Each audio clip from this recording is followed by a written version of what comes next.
주님, 우리의 찬양을 주의 병에 담으소서. 찬송가 429장으로 하나님께 찬송 올려드리겠습니다.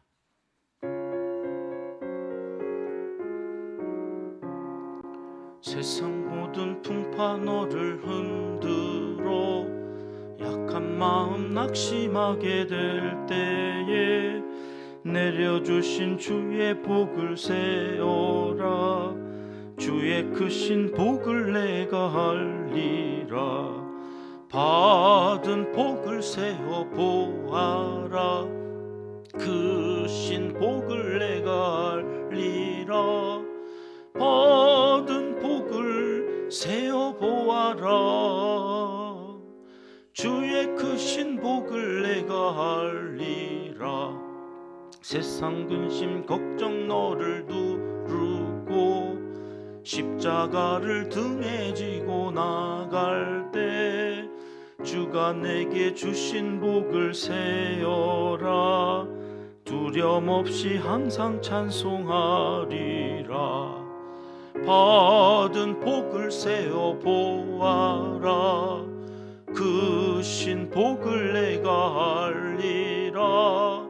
받은 복을 세어 보아라. 주의 크신 복을 내가 알리라.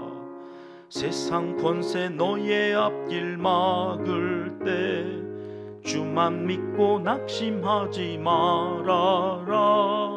천사들이 너를 보호하리니 염려 없이 앞만 보고 나가라. 받은 복을 세어 보아라. 크신 복을 내가 알리라. 받은 복을 세어 보아라. 주의 크신 복을 내가 알리라. 아멘. 주님, 우리의 기도를 주의 병에 담으소서. 기도문으로 함께 기도하시겠습니다. 생사 화복의 주인 되시는 우리 아버지 하나님, 오늘도 우리에게 하나님의 자녀로 살아가는 복을 내려주시고 아침 일찍이 찬송과 기도로 하나님의 자녀됨을 확인하며 하루를 시작하게 하시니 진심으로 감사와 영광을 올려드립니다.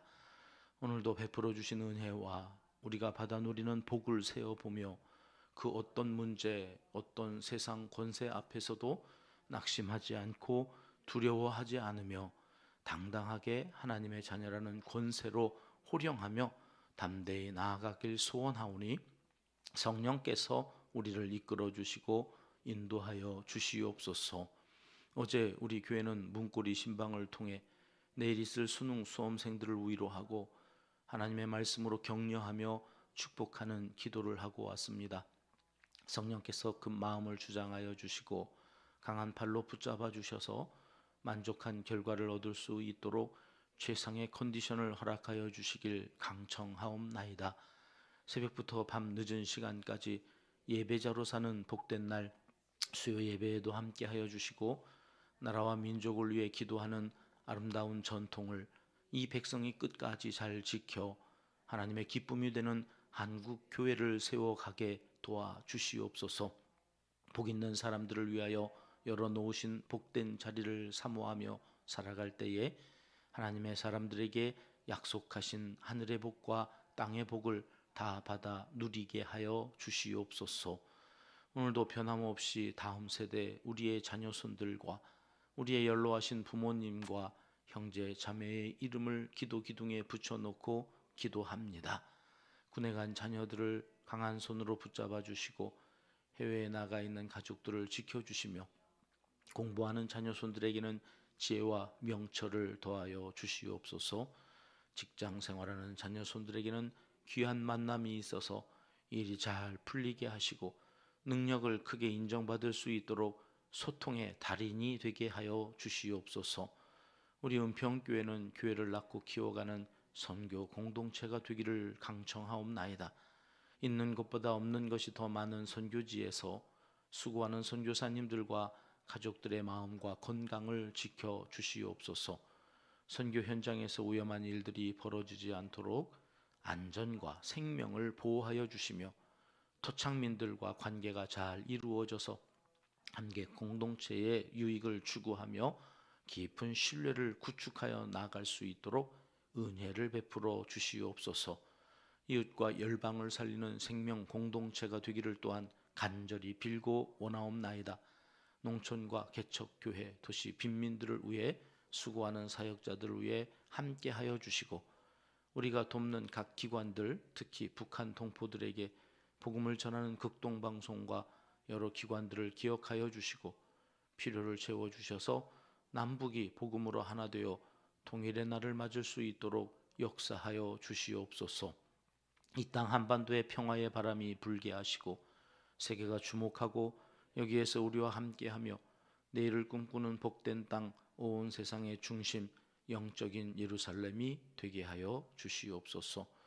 이 일을 위해 힘쓰는 우리 은평교회와 온 성도님들의 가정과 일터, 생업을 책임져 주시고, 가족 어느 누구도 우환이나 불미스러운 사건 사고에 연루되지 않도록 보호하여 주시옵소서. 나라와 민족, 한국교회를 긍휼히 여겨주시고 하나님의 뜻을 이루기 원하는 이 시대 남은 자들의 기도와 수고가 어둠 속에서도 밝은 빛으로 드러나 새로운 광명의 시대가 활짝 열리도록 이 하루도 기적을 베풀어 주시옵소서. 하나님을 사랑하는 자, 곧 그의 뜻대로 부르심을 입은 자들에게는 모든 것이 합력하여 선을 이루어 주실 줄 믿습니다.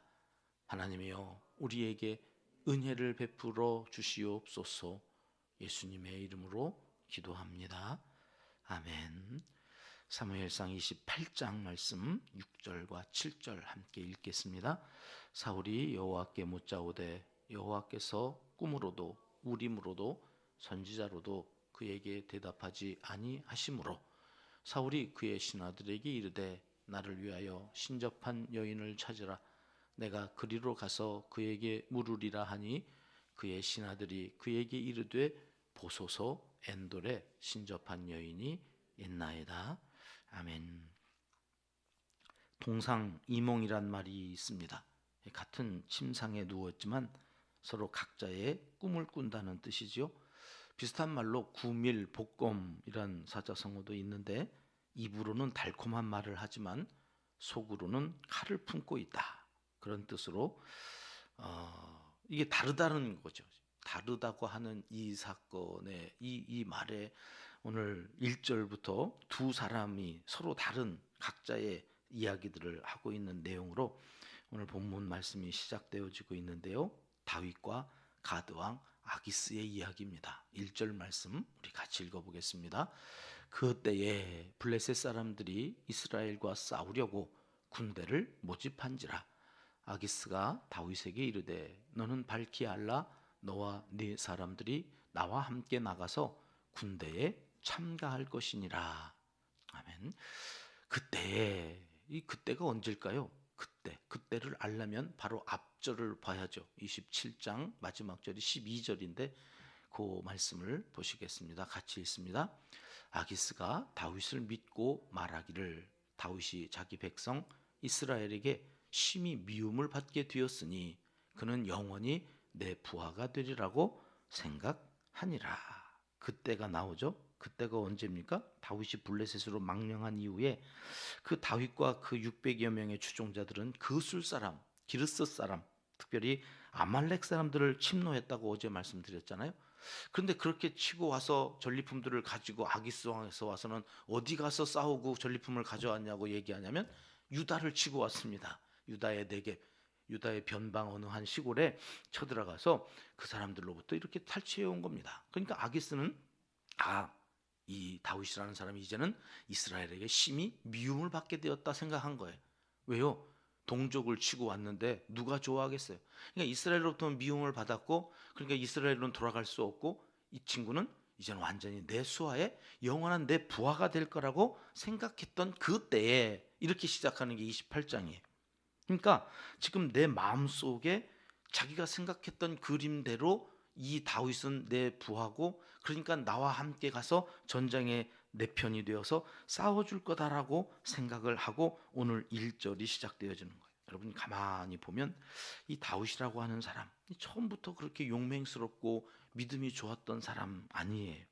이렇게 자기 살겠다고 가지 않아야 될 길로 가고 그곳에서 또 그 왕을 속여서 자기 입에는 꿀을 속에는 칼을 품고 있는 이러한 모습들로 나타나는데 이게 인간의 누구나 다 그런 모습들로 살아가는 거죠. 자기 살기 위해서 그를 하나님께서 이젠 믿음의 사람, 하나님의 마음에 합한 사람으로 다듬어 가시는 과정. 그러니까 여기 블레셋의 망명한 그 자체로 다윗을 우리가 평가하지 않고 위대한 이스라엘의 하나님의 예수 그리스도의 뿌리로 그를 인정하고 가는 것은 그가 이후에 이런 다듬어 가시는 하나님의 열심으로 만들어져간 다윗을 보기 때문인 거죠. 다윗이 그렇다면 하물며 우리는 말할 것도 없는 거죠. 수시로 오르락 내리락 하면서 하나님을 의지하고 끝까지 다윗처럼 붙쫓는 사람이 되어야 된다. 지금 여기가 끝이 아니다. 그리고 오늘 1절 다시 가봐요. 영원한 내 부하가 될 거라고 생각한 그에게 뭐라고 이야기를 하느냐. 빨간 글씨 밑에 두 번째 줄만 읽어보겠습니다. 시작. 너는 밝히 알라. 너와 네 사람들이 나와 함께 나가서 군대에 참가할 것이니라. 그런데 이 군대가 싸우러 나가는 대적은 어딜까요? 이스라엘. 다윗이 싸워야 될 지금 대상이 이스라엘이라고 하는 게 문제인 거죠. 그래서 어제 큰 위기를 자초한 거예요. 이게 불을 보듯이 뻔한 거죠. 블레셋이 지금 가장 눈에 가시처럼 여기는 게 이스라엘이거든요. 이 이스라엘만 없으면 블레셋은 저 북방으로 치고 올라갈 수 있는데 이스라엘이 자꾸 눈앞 가시처럼 깐작 그 앞에서 걸쩍걸쩍 이게 너무 귀찮은 거예요. 그런데 여지껏은 그러지 못하고 있다가 이제 그때가 되어서 이제 이스라엘과 싸우러 갈 때 너희도 같이 가자. 그러니 다윗이 뭐라고 그래야 되겠어요? 2절 말씀 가서 보시죠. 같이 읽습니다. 다윗이 아기스에게 이르되 그러면 당신의 종이 행할 바를 아시리이다. 거기까지만요. 당신의 종이 행할 바를 아시리이다. 여러분 이게 뭔 말입니까? 이게 네 말이 맞다는 말입니까? 안 맞다는 말입니까? 이게 두루뭉실하게 이렇게 얘기를 해놓으니까 이게 코에 걸면 코걸이고 귀에 걸면 귀걸이가 돼버렸어요. 네가 안다 이렇게 얘기하니까 아기스는 나한테 충성을 다하겠다는 말이구나 이렇게 들릴 수도 있지만 다윗은 뭐라고 얘기하는 거예요? 내가 이스라엘 하나님의 나라 백성인데 내가 그렇게 하겠니? 이런 말인 거죠 지금. 그러니까 이렇게 해석하면 이렇게 되고 저렇게 해석하면 저렇게 되어지는 말로 두루뭉술하게 얘기를 해요. 그러니까 아기스는 나한테 충성을 다한다는 말이지. 그래서 아기스가 다윗에게 이렇게 얘기하죠. 내가 너를 영원히 내 머리 지키는 자를 삼으리라. 대통령 비서실장으로 내가 너를 점찍어 두고 있어. 내 머리 곁에서 너는 내 수행비서가 되어서 나와 영원히 함께하자. 이런 얘기를 하는 거예요. 지금 아기스의 그 말을 들어보면 어떤 느낌이 드십니까? 블레셋 사람들의 마음엔 이 골리앗을 쓰러뜨린 다윗이 가장 큰 걸림돌이었던 거예요. 근데 그 다윗이 지금 어디에 와 있어요? 내 편에 와 있어요. 그러니까 이스라엘과 지금 싸우고 싶어도 여지껏 싸우지 못했던 단 한 가지 이유는 이스라엘에는 다윗이 있었기 때문이에요. 그래서 쳐들어가지를 못하고 이제까지 버티고 그냥 깔짝깔짝 블레셋이 이스라엘을 건드리기만 했는데 이제는 대대적으로 군사를 모집하고 쳐들어가겠는데 너도 나와 함께 가자라는 거죠. 천군 만마를 얻었으니 두려울 게 없다. 이게 아기스의 마음이고 블레셋 사람들의 현재 진행형인 저들의 사기예요. 여러분 사울에게 아쉬운 것이 이것이죠. 다윗이 자기 편인데 내어 쫓아서 이 위기를 자초한 거예요. 여지껏 다윗 때문에 쳐들어오지 못했던 블레셋이 쳐들어왔어요. 당장 4절로 가보실까요? 4절 말씀 같이 읽겠습니다. 블레셋 사람들이 모여 수넴에 이르러 진침해 사울이 온 이스라엘을 모아 길보아에 진쳤더니 이 길보아 여기서 이제 사울이 죽게 되어지는 거죠. 길보아 기억해 두시면 좋겠습니다. 5절 말씀으로 가보겠습니다. 같이 있습니다. 사울이 블레셋 사람들의 군대를 보고 두려워서 그의 마음이 크게 떨린지라. 쳐들어왔다 그러니까 자기도 사람들을 모아서 가봤어요. 가봤는데 보이는 그 블레셋이 어마어마한 거예요. 얼마나 많은 사람들이 몰려왔던지 사울 원래도 블레셋을 무서워했어요. 그래서 다윗이 블레셋으로 도망갔던 거예요. 사울이 무서워하는 블레셋으로 도망가야만 사울이 못 쫓아올 것을 알고 와서 보니까 너무 많은 그 블레셋 군대를 보고 두려웠다. 마음이 크게 떨렸다. 그럼 어떻게 해야 됩니까? 하나님께로 나아가야죠. 사울은 어떻게 했다고 그랬을까요? 6절 말씀으로 가보겠습니다. 6절 말씀 같이 읽습니다. 사울이 여호와께 묻자오되 여호와께서 꿈으로도 우림으로도 선지자로도 그에게 대답하지 아니하심으로 주소를 잘 찾아갔지요. 사울이 여호와께 묻자오되 다윗이 하나님께 묻자오되 그 일나로 가리이까 가지 말리이까. 백성들이 반대하니까 다시 가서 하나님 앞에 여짜오되 다윗하고 똑같이 지금 하고 있죠. 사울도 여호와께 물었어요. 착해졌죠. 위급하고 다급하고 떨리는 마음에 이제 지푸라기라도 잡는 심정으로 사울도 여호와께 물었는데 하나님은 어떻게 하셨다는 거예요? 대답하지 아니하셨다. 왜 그러셨을까요? 다윗에게는 답하시고 왜 이렇게 차별 대우를 하시는 걸까요? 아니 돌아오면 탕자도 맞이해 주시는 하나님이시라며요. 그 하나님이 이 하나님 아닙니까? 누구는 돌아왔는데 받아주고 누구는 지금 돌아왔잖아요. 회개하고 돌아와서 물었잖아요 지금. 그러면 답을 하셔야지 왜 사울에게는 답을 안 하셨을까요? 그 이유가 바로 오래 기다릴 것도 없어요. 7절에 나와요. 7절로 가보십니다. 같이 읽겠습니다. 사울이 그의 신하들에게 이르되 나를 위하여 신접한 여인을 찾으라.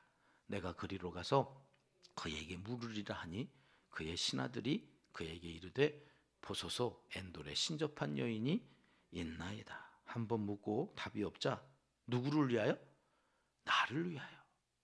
그러니까 지금 사울은 하나님께 가서 물은 게 하나님을 위해서 뭘 어떻게 하겠다고 간 게 아니에요. 내가 두렵고 떨리고 내가 아쉬우니까 하나님한테 가서 나를 위하여 좀 답 좀 해봐 이런 거죠. 지가 하나님이에요.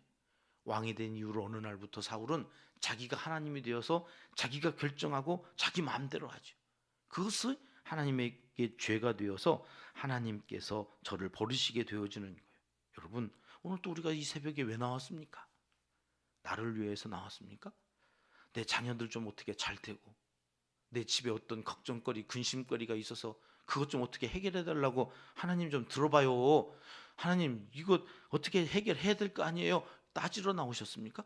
아니죠. 하나님을 위하여. 오늘 또 내 문제가 해결되어야 되는 단 한 가지 이유는 나를 위하여가 아니에요. 하나님을 위하여. 하나님의 살아계심을 드러나시고 하나님이 영광을 받으시고 나 같은 것을 통하여서도 하나님이 일하신다는 것을 나보다 더 잘난 사람들이 좀 알고 하나님께로 돌아와서 네가 가지고 있는 지혜와 지식이라고 하는 것이 아무것도 아니다. 오히려 무식하고 무지하고 배운 것도 없고 할 수 있는 것도 없고 나이도 들어서 이제는 힘도 없고 이제는 아무것도 할 수 없는 나 같은 것을 통하여서도 하나님은 이렇게 기도했더니 일하시더라 하는 것들을 나타내 보여서 하나님께 영광을 돌리기 위해서예요. 이 하나님이 아세요. 그래서 예수님께서도 어떻게 기도하라고 그랬어요? 누가복음 18장으로 가보시면 예수님이 이렇게 말씀하시죠. 같이 읽습니다. 예수께서 그들에게 항상 기도하고 낙심하지 말아야 할 것을 비유로 말씀하여. 기도는 어떻게 하는 거라고요? 항상 낙심하지 않고. 지금 한 번 기도하고 아무런 대답을 안 하니까 사울이 누구에게로 가요? 신접한 여인을 찾으라고 그래서 무당한테 가는. 하나님 이걸 다 아세요. 하나님은 다른 여러 신들 가운데 하나로 취급받는 것을 기뻐하지 않으세요. 하나님은 오직 우리가 그분만 의지하고 그분께 기도하기를 원하시죠. 그것이 하나님을 위하는 가장 합당한 삶의 자세인 것입니다. 사울의 가장 큰 문제가 이것입니다. 왕이 된 후로 자기가 하나님이고 이렇게 큰 문제 앞에 대적 앞에 서서 마음이 크게 흔들리고 두려울 때만 하나님을 찾는데 그 하나님을 찾는 목적도 나를 위해서, 나를 위하여. 여러분 신앙은 나에서 너에게로 가는 것. 신앙이 깊어지고 믿음이 깊어진다고 하는 것은 내 중심에서 하나님 중심으로 옮겨가고 그 하나님이 내 곁에 두신 이웃들에게로 마음이 가는 것. 믿음이 점점 자란다는 것은 교회 얼마나 열심히 나왔느냐가 아니에요. 예배를 얼마나 몇 번을 드렸느냐가 아니에요. 내 중심이 하나님께 있는가. 그 하나님의 사람들을 내게 붙여주셔서 그와 함께하게 하신 그 사람. 그래서 나를 위해서는 좀 이것 좀 해줘라, 나를 위해서는 좀 이것 좀 하자, 이러다가도 아니지, 그 사람 생각도 있고 그 사람 처지도 있고, 그러니 내 욕심만 차려서 이렇게 해달라고 자꾸 고집 부릴 수가 없는 거예요. 막 내 욕심껏 해달라고 하다가도 아니에요. 그리고 양보하고 배려하고, 그래서 하나님의 뜻이 함께 이루어져 가는 것으로 하나님이 영광 받으실 수 있도록 살아가는 것. 이게 사울에게는 없었고 다윗에게는 있었고, 이 차이예요. 갈라디아서 6장 7절은 이렇게 말씀하십니다. 같이 읽어봅니다. 스스로 속이지 말라. 하나님은 업신여김을 받지 아니하시나니 사람이 무엇으로 심든지 그대로 거두리라. 여러분, 하나님은 업신여김을 받지 않으신대요. 그러니 스스로 속이지 말라는 거죠. 오늘 나를 위해서 산지 하나님이 아세요. 하나님을 위해서 산지 하나님이 아세요. 오늘 네 욕심을 채우기 위해서 오늘 또 고집 부리고 무엇다 쓰려고 하는지 그 자존심 내세워서 화해하지도 않고, 자존심이 뭐 그렇게 대단하다고, 지가 뭐 그렇게 대단하다고, 죽을 죄인 살려놨더니 지는 못 잘난 줄 알고 비난하고 판단하고 끊임없이 공동체, 가정을, 교회를 흔들어 놓는 이 악을 하나님이 말씀하셔. 너 속이지 마. 너를 위해서 살지 마. 네가 목사냐? 네가 장로냐? 속지 마.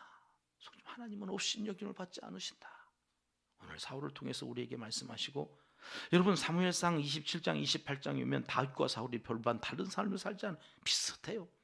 근데 왜 사울은 버림받고 다윗은 하나님께서 쓰시란 말이에요.